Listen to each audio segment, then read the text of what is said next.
30,000 টাকা এবং golden boot তার হাতেছেন মাননীয় প্রধানমন্ত্রী।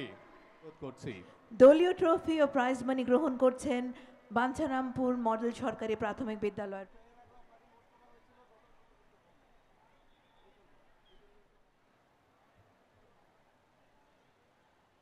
জেলার বাঞ্ছারামপুর মডেল সরকারি প্রাথমিক বিদ্যালয়ের খেলোয়াড় ম্যানেজার এবং টেপুরগাড়ি বিকে সরকারি প্রাথমিক বিদ্যালয়।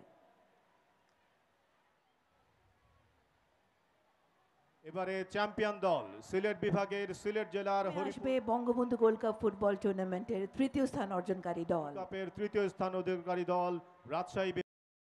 খেলাধুলায় আমাদের ছেলেমেয়েরা পারদর্শিতা দেখাচ্ছে। ফুটবল আমাদের দেশে অত্যন্ত জনপ্রিয় একটি খেলা। মাঠে ঘাটে একেবারে গ্রাম পর্যায় পর্যন্ত খেলা চলে।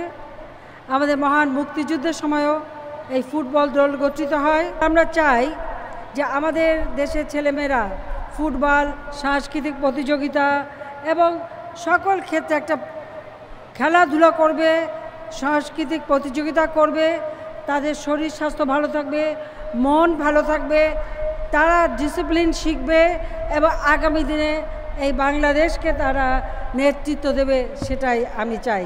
সেজন্যই আমরা এই ধরনের আয়োজন করি। কাজে আজকে যারা খেলাধুলায় অত্যন্ত পারদর্শিতা দেখাচ্ছে, আগামী দিনে আন্তর্জাতিকভাবে তারা আরও সম্মান আমাদের দেশের জন্য বয়ে আনবে, সেটাই আমরা আশা করি। আর ফুটবল এই খেলাটাকে এটা জনপ্রিয় খেলা, কাজে এই খেলার যাতে আরও উন্নত হয় আমরা সে ব্যবস্থা নিচ্ছি। সবাইকে আন্তরিক ধন্যবাদ, যারা রানার্স আপ তাদের জন্য, যারা চ্যাম্পিয়ন তাদের জন্য, যারা অংশগ্রহণ করেছে তাদের সকলকে আমার অভিনন্দন।